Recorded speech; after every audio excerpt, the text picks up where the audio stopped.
Greetings, everyone, and welcome. I'm Bill Griffith, CNBC's Anchor-At-Large. That's simply code word in television for I'm happily retired, but I'm also, more importantly, a very proud alum of CSUN's. It gives me a great deal of pleasure to spend this next hour with all of you, getting acquainted with our next president. She'll be the 6th president at CSUN in the campus's 62-year history. She currently, and has been for the last few years, is president of Cal State University, Channel Islands.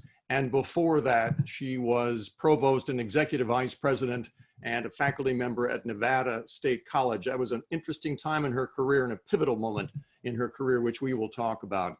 So it gives me a great deal of pleasure to introduce a woman who, by the way, I need to mention this, she's already been recognized for her leadership in education and business. She was named Woman of the Year by the California Women's Caucus, one of the top 50 women in business by the Pacific Coast Business Times, a woman of distinction in education by the National Association of Women in Business Leaders, and a top female business leader in education by the Las Vegas Business Press from her time there at Nevada State. So without much more ado, please welcome the brand new president of Cal State Northridge, Dr. Erika Beck. Madam President-elect, it's a great pleasure to have you here. Congratulations, welcome.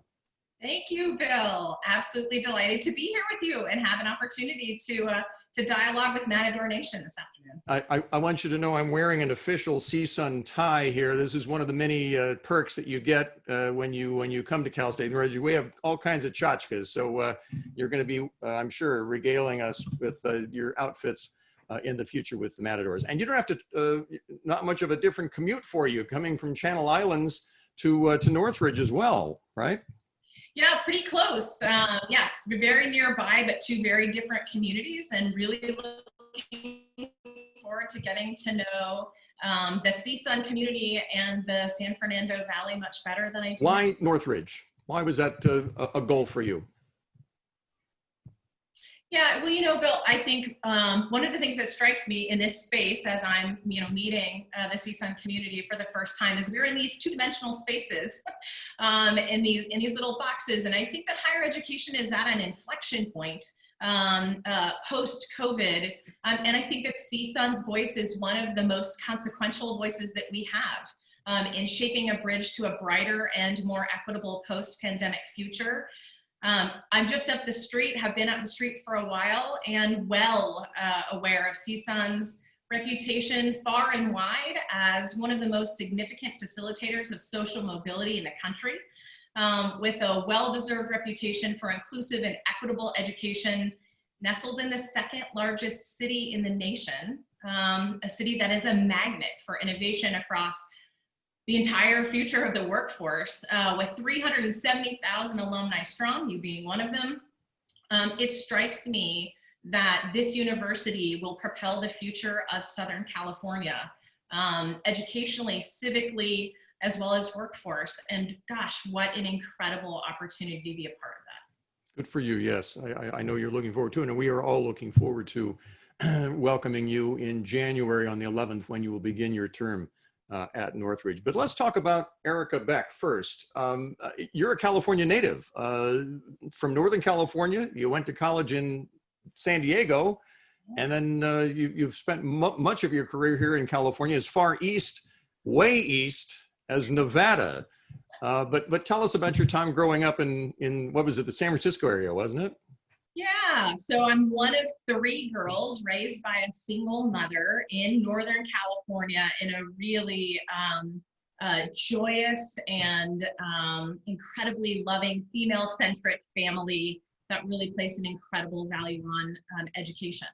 And really loved my time in and around the San Francisco Bay Area, but really particularly blessed by having a family full of women, including my grandmother, who really believed that all 3 of us girls should write our own story as opposed to the one that anyone else had written for us. And it's been a great privilege for me to know that from a very young age, and to follow my passion and purpose. But that passion and purpose has evolved over the years. You ended up in San Diego, as I mentioned, for college, both for undergraduate and a graduate degree as well. Tell us about that. Well, it sort of started so I don't like to admit this all the time, but when I was 12, I actually picked up an Introduction to Psychology textbook that was left in my 6th grade classroom. And I read it cover to cover. And I knew at that moment that I wanted to be a psychologist, and was very, very fascinated by the field, and really looked into where were the best places that I could go without being too far away from my mom and my sisters, and chose UC San Diego and had a really incredible undergraduate experience, did lots of undergraduate research, and was very interested in becoming a professor. And I then went from UC San Diego to San Diego State. So I am made in the CSU myself, and had this really incredible opportunity to teach college courses. So I taught my first college class as a master's degree student at San Diego State at the age of 22. Wow. Yeah, I'm not quite sure to this day how I convinced them that I was ready to do that, but it really changed my life and helped me to understand the transformational power of higher education, particularly as it exists in the CSU. And I knew I wanted to spend my life in the academy. How long did you do that? And because, I mean, that was the career path you were on, but then it changed dramatically when you ended up in Nevada. Yeah, so I went from San Diego State to UC San Diego and had a pretty burgeoning research career. My research area is cognitive neuroscience. And had a joint appointment in the Salk Institute for Biological Studies, and really expected that my career would end up as a faculty member and researcher in a Tier 1 research university.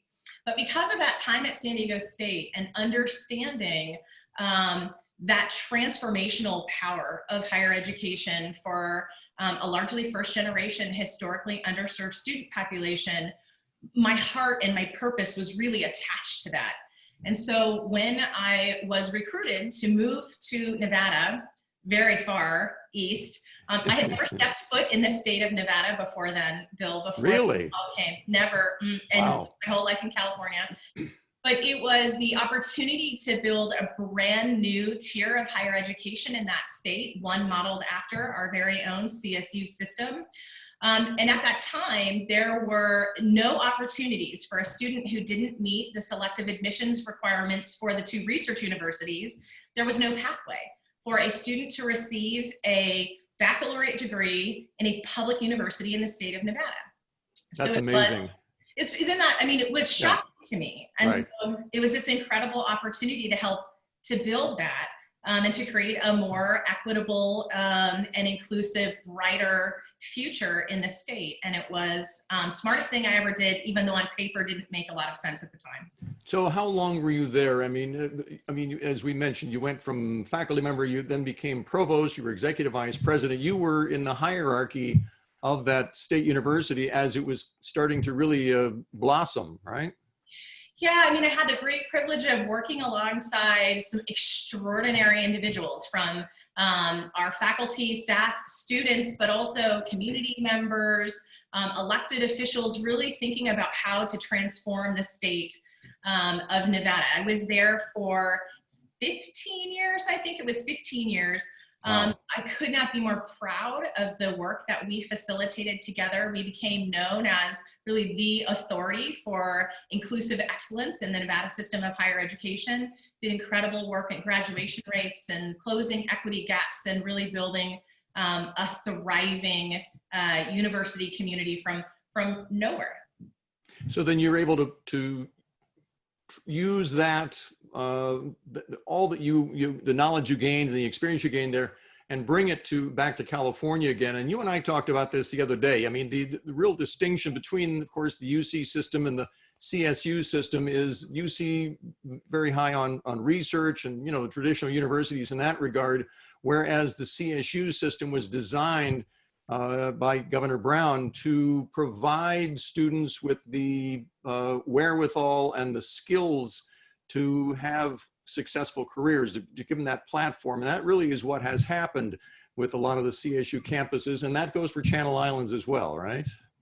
Yeah, certainly. I mean, the CSU model is really important, the teacher-scholar model, in that the research and the scholarly work is still a very important component of the identity, but it is really in service of the community and of the region, and really thinking very carefully about the role of steward of place for the broader community.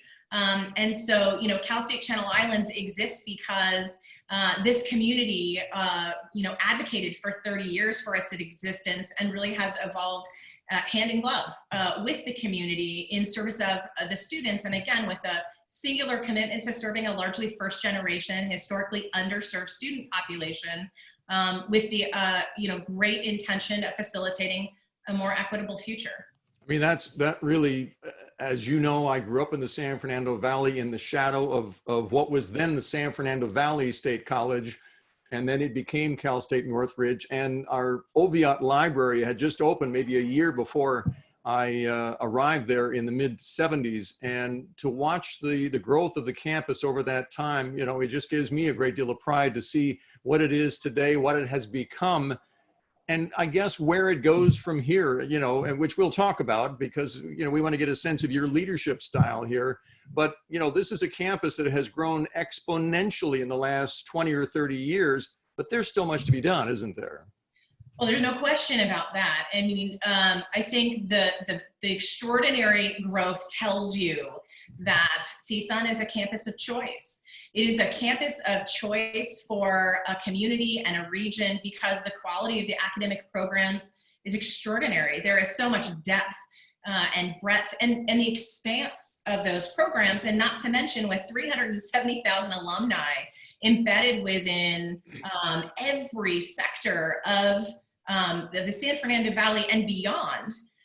It is this incredible word of mouth, like your affinity. I've had the opportunity to talk to a number of current and alumni matadors in the past 2 weeks, talking about how their experience at the university transformed their lives, that they learned things about themselves, that the faculty and the staff saw things in them that they didn't see in themselves, and went on to do extraordinary things and become the leaders we need to propel us into the future. Yes, the little university that could, and now it's a big university. It really is fun to watch that growth. So your leadership style, the words that I came away with after one conversation I had with you recently, three words came out of that conversation as it pertains to your leadership style: equity, diversity, and inclusion. Yes. Did I get that right? Yeah, you absolutely got that right. I mean, I think the why of how my career has unfolded is really because I believe that the university exists to enable human potential, and that the transformational power of higher education extends beyond an individual to the communities that we serve. There are decades of research that tell us that diverse teams are more innovative and more effective than homogenous ones. And as we look around us at the challenges that we face collectively, you know, the wicked challenges, poverty, climate change, and the like, in order for us to come to novel solutions in the ways in which they are demanded, because they are becoming so complex, we need different thinkers at the table. We need different lived experiences to inform leadership. We need varying disciplines to work together and think about these challenges in ways that they haven't before. But fundamentally, I believe that our work disrupts intergenerational inequality. It plays a very direct role in who participates in our democracy. I can't think of anything more consequential and meaningful than that. And it's been my great privilege to be a part of that over the course of my career. I should point out that we received many questions from the folks who were kind enough to sign up to participate and watch this conversation. And I mean, they were asked to submit questions. You received those questions. We saw those questions. Most of them are very specific kinds of questions. about issues facing Cal State Northridge. And I'm not going to speak for you, but I think it's a little premature at this point for you to try and address some of those issues this early on, even before you've really set foot on campus. What do you say? Yeah, well, I would say that my leadership approach is one that is very collaborative in nature. And also one of the things I've learned through the course of my career is that no leader accomplishes anything on their own.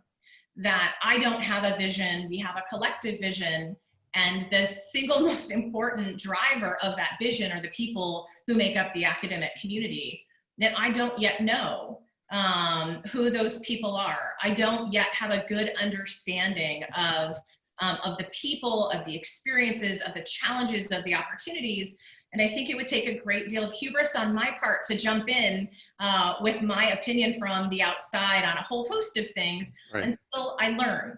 So, I mean, one of the hallmarks of my leadership style is that I listen and I ask a lot of questions. I think it's really important to have leadership's thinking formed by lots of people with varying points of view in order that we can come to the best possible solutions. Yeah, I mean, the tendency, the temptation is always to want to ask someone in your position, so what's your vision for our campus in the future here? You don't have one yet, but you do make a distinction about what kind of vision will develop, right? Well, I mean, so I think it's about values, right? All decisions, opportunities, strategic direction is fundamentally grounded in values. I know what my values are, but it's also informed by data, and I don't have the data yet. I don't have the data yet to understand, even though I'm relatively close to the San Fernando Valley and the LA Basin, it's a very different community than the community that I'm in now.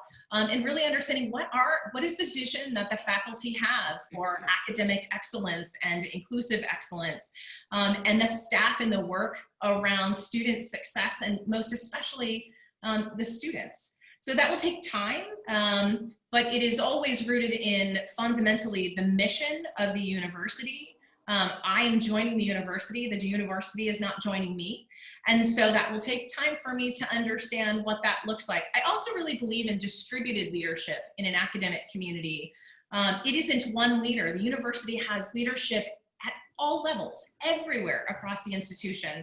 And so working together, we will spend some time understanding and dialoguing about what those challenges and opportunities are and how we work collectively to advance the future of the university in service of the community that we are so proud to serve. One thing that struck me during one of our recent conversations was when we talked about this idea of your vision, as you said to me, it won't be your vision, it'll be our vision. And I kind of like that. Yeah, that's right. I mean, I think that's really critically important for me to authentically serve the Matador community. I have to understand the Matador community, and it is not my vision, it is our collective vision. And we will work through that together and identify those opportunities for us to grow and to evolve, to build on tradition, but to nurture innovation for the future. Mm-hmm. Having said that, though, about the many questions that came along, there are broad issues, challenges that CSUN faces, but all of education faces. And I'm curious your thoughts on some of these at this point in your career. And first and foremost, I mean, we can't ignore what we've all been through in 2020 with the COVID pandemic and the tremendous rise of virtual classrooms. I know that you at Channel Islands did the same thing that we did at Northridge, was sort of a hybrid, those classes where it was absolutely imperative that students be in person for hands-on music or whatever. They came to the classrooms, everybody else was virtual. What have we learned, do you think? And what do you think the future is for virtual learning post-pandemic? It's such a good question. So I think the first thing that we learned that really has been so inspiring to me is the extraordinary resilience of our students. I mean, it is incredible to me how the students have focused on a post-pandemic future, have stayed connected to, despite unbelievable challenges across a whole variety of aspects of their lives, committed to their aspirational goals, and stayed engaged. The perseverance and the grit is just nothing short of inspirational. I think we also learned of the adaptability and the dedication of faculty and staff who almost overnight Yes. Completely transformed the way that a university operates or has ever operated in our careers. And even though it was really challenging, did it really well. I mean, it's to do it at all. If you would have asked someone beforehand, I think they would have said, no way, we couldn't do that. But really, really changed. So I think that is the first take home for me. I think the other piece of that, and one of the things that I've learned throughout this experience, has been with respect to support services and student support services. It's not just on the educational front and in the classrooms where transformation has happened. It's also in all of the services that we provide to our students to keep them engaged and build a sense of community. And I have been pretty awestruck by how the virtual engagement with students has transformed the thinking of staff and faculty, but also student participation has increased, at least on Cal State Channel Islands, has increased in lots of places, not just in the advising and tutoring places, but in student leadership opportunities, in affinity groups, in virtual block parties. I think one of the lessons we've learned is that on the student support side, there is opportunity in virtual engagement that we didn't previously think about, that I think allows us to engage commuter students and students who are working to struggle their academic life and their work life and their home life in a way that builds a sense of belonging that we know is so important to success. So I think that part's really important. I think the other thing that's interesting, I've been having a lot of conversation with business and industry leaders, and of course we see lots of dialogue about this. It's really reshaped their thinking about the future of the workplace. Yes. Telecommuting, telework is here to stay in one capacity or another. And it's surprising on a number of levels how much it's shifted thinking. And I think what that says is that we need to, as educators, be thinking about how we prepare our students for new skill sets to thrive in those new spaces. So I think about things like digital and cognitive capabilities that can be built into the curriculum, but even things, social and emotional skills. Something that's very clear in my mind right now as I'm looking forward to January and joining CSUN is, how do you build social capital? How do you build relationships and trust without having the benefit of eating in the cafeteria a couple of times a week, without having the opportunity of, just sort of spontaneous collision with faculty and staff and students? And I think that's true in the workplace as well, where we need to be thinking about how to prepare our students to build teams in virtual spaces, to build engagement in virtual spaces, and to really thrive in ways that are new. It's that intellectual agility and being able to thrive in the context of ambiguity that is such a critical feature of a public liberal arts education, the critical thinking, communication, problem-solving skills. But I think that does bring us to new spaces. So I think that's really an interesting place to probe. But I will tell you this on the virtual online coursework, where I think absolutely the access pieces are there and have been there. And I know lots of faculty members have really transformed the way that they teach as a result of this, and found much greater satisfaction in some places and less in others. But nothing replaces the vibrancy of an academic community, the energy, the personal connections. When I talked to you about your experience at CSUN and other alums and current students, and I asked them, what is the most impactful piece of your education at the university? They mentioned people. They talked, right? You talked about your experiences in the J School and with faculty and how that's so one-on-one and hands-on learning. So I don't think that it completely transforms the mission at the core. But I think it invites us to think about new ways of approaching in some aspects of the ways in which we educate our students. And I think it's exciting, even if it's daunting at the outset. Well, and it will depend in part to some degree on what role the virtual portion of our lives takes in the business world. I mean, I coming from business journalism all these years, I'm well connected with many companies in many industries that really have rethought their business model beyond the pandemic, where having employees work virtually is cheaper. Commercial real estate prices go down because of all of that. So what I'm getting at is if that's the direction that business is going to go to a great degree, that's, I think, the direction education has to go when we talk about preparing those students with the skill sets that they're going to need to thrive in the new world, right?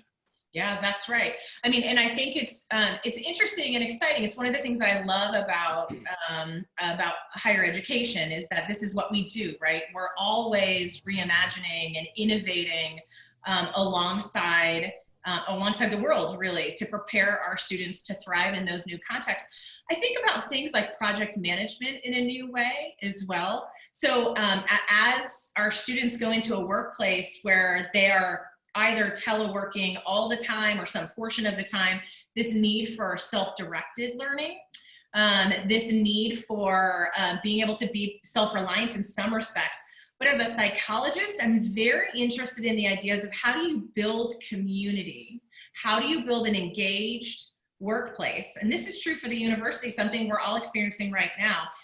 That sense of humans need other humans. And our communities are everything to us. It's one of the most important expressions of our identity and learning more about our individual, collective, and community identities. And so I'm very interested in thinking about how we prepare our students for that, to become leaders that will be in these hybrid spaces. And I think you're right. I mean, in all the conversations that I've had with CEOs of companies and business and industry leaders, they're all rethinking that. And I think it's exciting and challenging at the same time. But I think that this immersive, hands-on experiential learning component, where you have this engagement between faculty and students, whether it's in a research lab or in a journalism school, or whether it is in a community-based project, I think nothing replaces that. So it's interesting to think about what those hybrid pieces look like moving forward.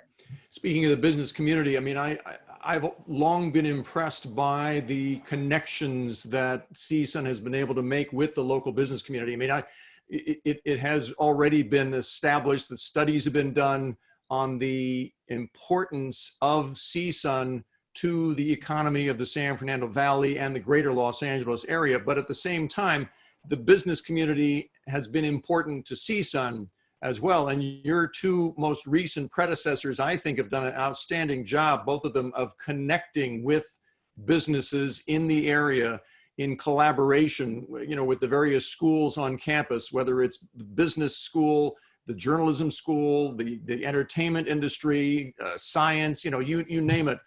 It has been important. And I just wonder your thoughts. Clearly that's going to be a mandate of yours, but you sound like you've already had experience collaborating with local businesses as well.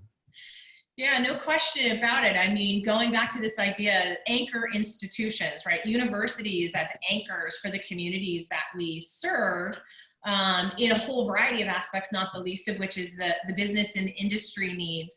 It's interesting, in Nevada, one of the interesting challenges that we had there is that it's a state that for a very long time did not have a diversified economy. That really relied upon, one or two industries to propel the entire state, and was successful at that for a very long time, but became clear that that was not going to be successful long term. And so one of the reasons for establishing Nevada State was also to help propel economic diversification efforts. So I worked hand in glove there, as I have done here at Cal State Channel Islands, in understanding What are those places? Where are those needs? And I like to think of my work often as eliminating the gap between business and industry and the academic faculty.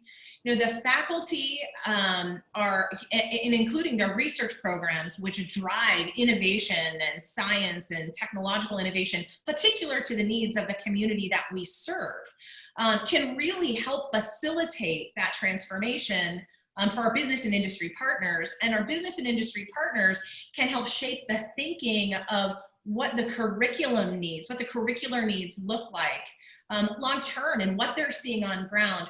One of the things that strikes me about the moment that we find ourselves in, and I think we've been here for a little while, but the pandemic has just accelerated it, is the change itself is not new, right? That is not new. We've done this before. It's the rate at which the change is occurring, right?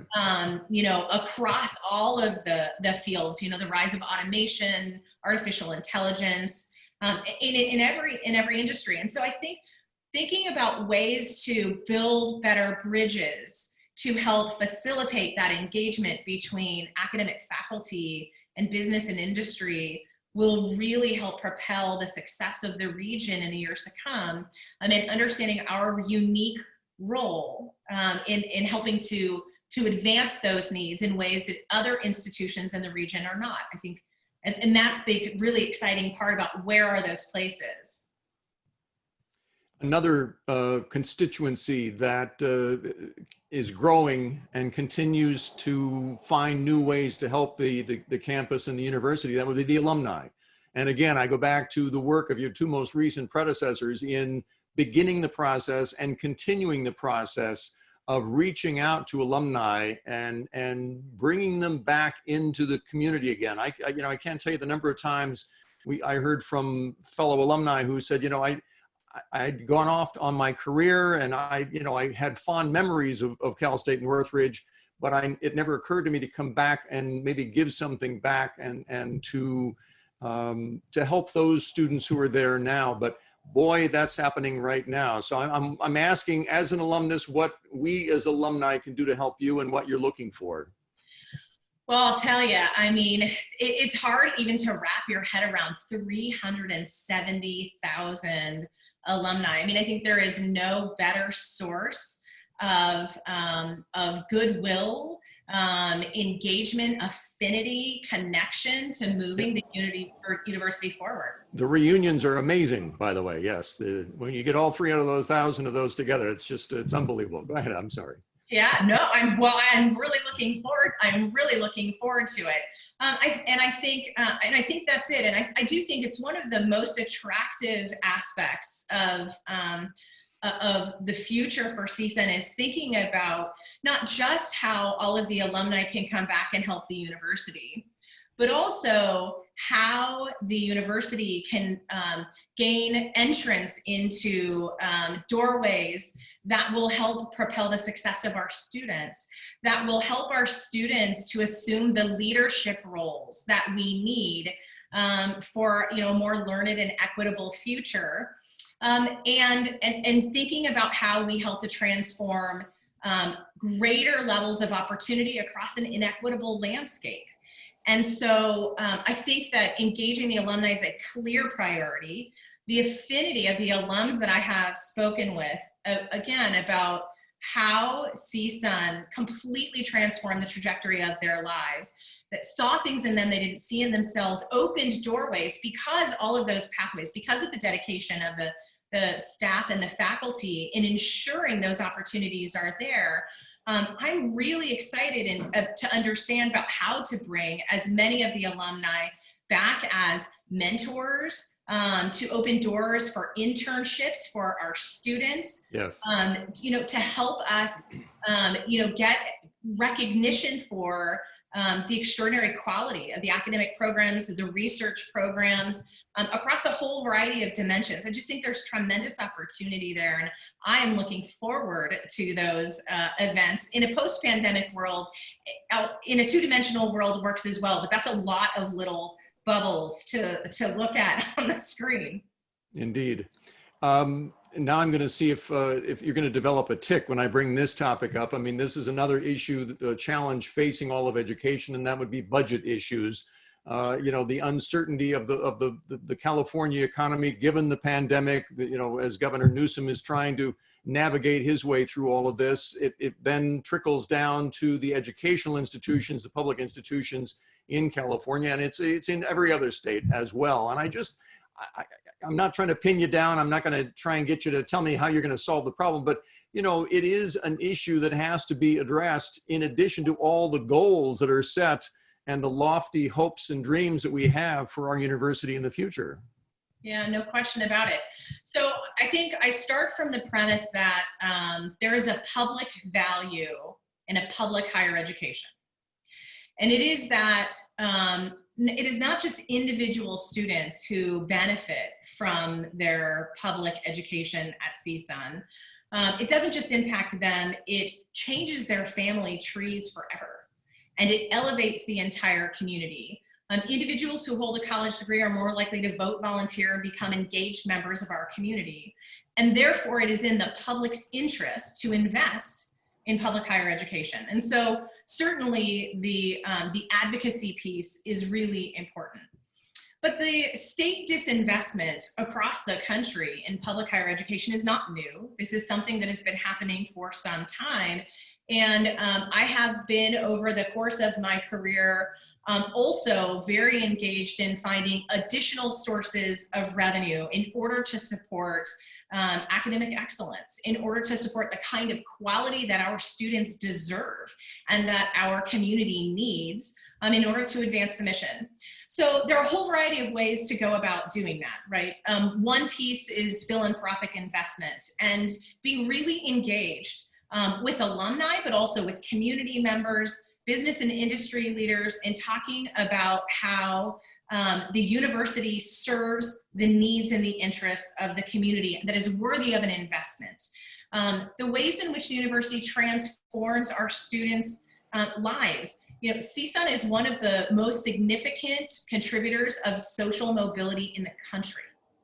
I mean, that is extraordinary. Wow. In the country, based on hard data, and why that matters to a community. So philanthropic investment in academic programs, in student success initiatives, all of those things is really important. And that's about making a case for investment in the future of the university and what it means to the community.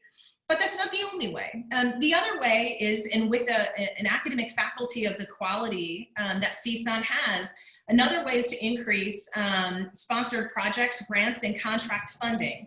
And really looking at ways to help facilitate the infrastructure there such that the faculty are able to be successful in those endeavors, which opens more opportunities for students and for students to participate in primary research projects which are transformational for them and often lead them to opt for graduate school. And many students who never thought about the possibilities of graduate school, those opportunities really, again, transform the way they think about themselves and their greater purpose in their own lives.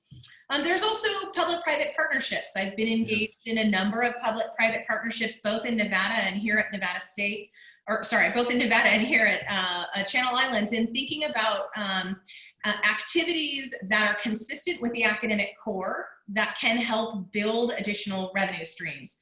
So right now there is a new solar array that is actually being installed at Channel Islands that will be either the first or second largest solar array in the California State University system, wow, which represents a very important step in conversion to green energy and our sustainability goals, but also will reap significant financial savings as the cost of grid electricity continues to rise. There's no one magic bullet for how you navigate through difficult budget times. It is clear we are in the middle of that. It is clear that it is not a one-year challenge. It is a multi-year challenge. But I'm also confident that working together across multiple lines of thinking, again, bringing in diverse perspectives and points of view to think about what are those opportunities that are unique to Matador Nation, consistent with the academic core, that we can pursue in order that we have the resources we need to maintain the kind of quality that we've become known for delivering to the students. Speaking of which, you mentioned social mobility and our excellence in that regard. It reminds me that, of course, the demographics of our student body, of our faculty, of the staff, of the entire San Fernando Valley, and indeed of all of Los Angeles, since I was certainly at campus, has evolved and changed dramatically. And I wonder your thoughts on the opportunities that presents as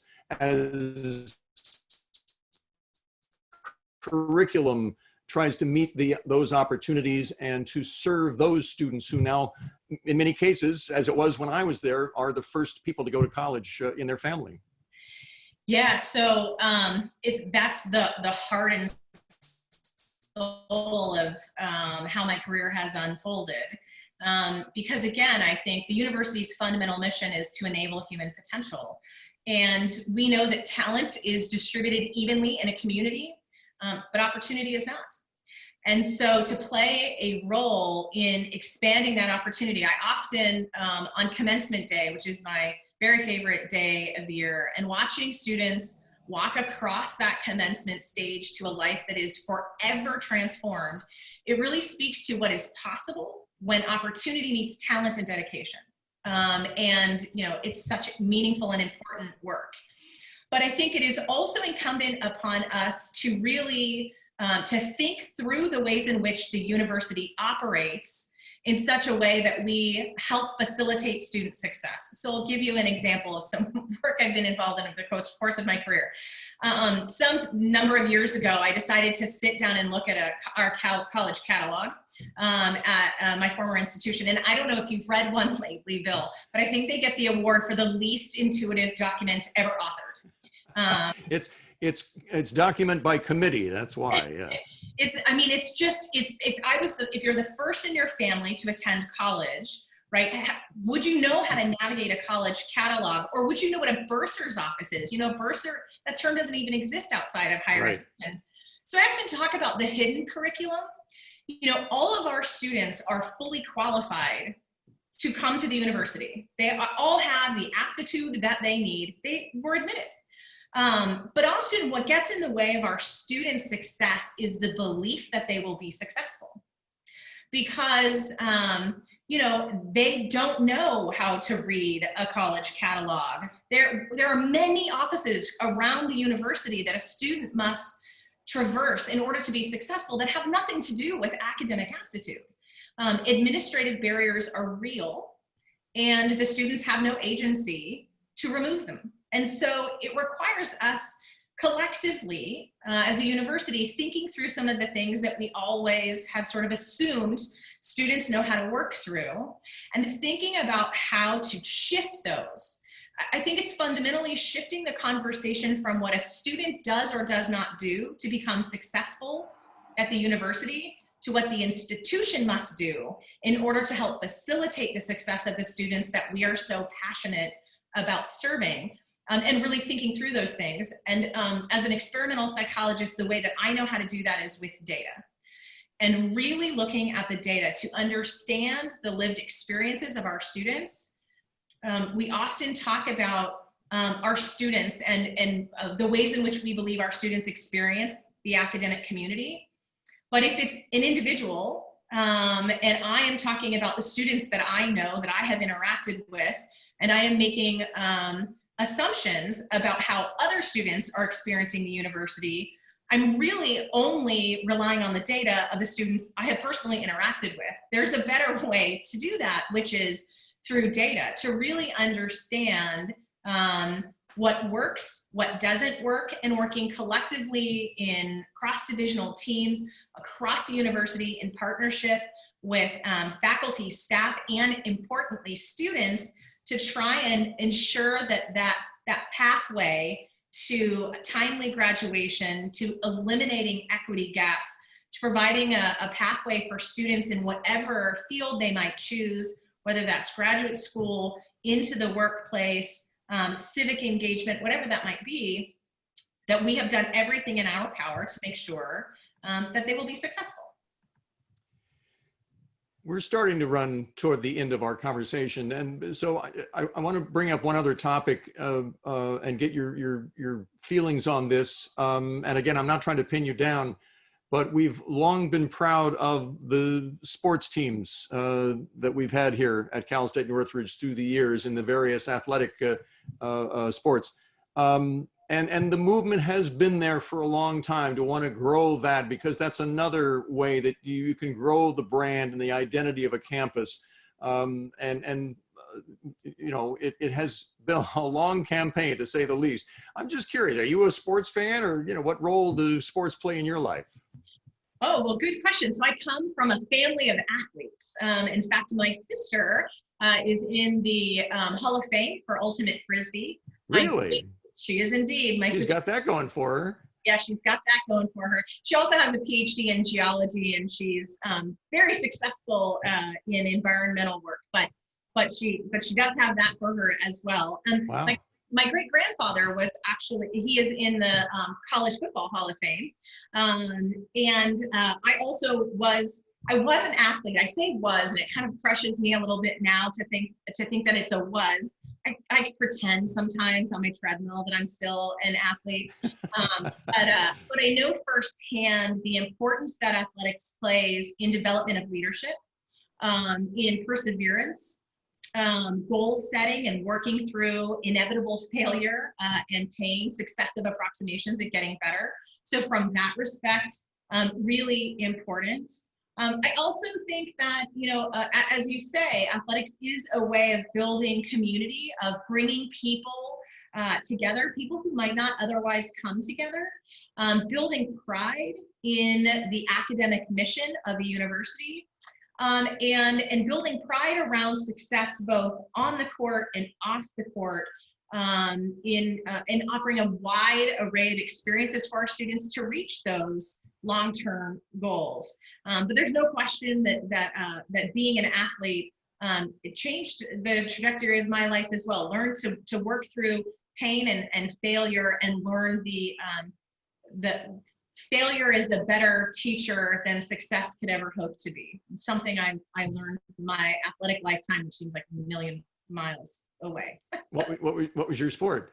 Soccer. I played everything as a kid. My mother actually was really passionate about the idea that all three of her daughters would compete athletically in all sports. So I played everything, but in the end, chose soccer and played competitively until I got to college. And I'm an academic, fell in love with my academics, and, you know, I became an athlete on the treadmill. It happens. Yes. But we have a lovely track at Cal State Northridge. You're welcome to use that. We'll be out there, I assure you of that. And the great pool as well. We have a few minutes left. I want to get to know you a little better. We should point out we've been remiss in mentioning you're a working mother. I mean, in addition to the tremendous success you've had in your career, you've been raising two children as well. Yes, I have. Joy of my life, two little boys. They're now 12 and 14. It is hard to imagine how quickly it has gone by. But I was a dean when I had my oldest. So I have always been a working mother. And it's been really magical to watch my children grow up on a university campus. My oldest has become really immersed in arts and art programming. He's my academic and culture, loves to be able to engage in musical performance and theater performance. My youngest is very excited about coming to see basketball. He is going to be, I might as well just tell everyone now, he's going to play for the NBA. And you might want to get his autograph now because that's the trajectory. He's very disappointed when I told him he couldn't major in basketball when he was about 9. He didn't realize. A little early. It's a little early to squelch that dream, Mom. Come on. Yes, but they are just absolute light of my life, and they've been just so very gracious and proud. They're very proud of their mom, but also very gracious in sharing me with so many other people, and I involve them as much as I can in events and activities.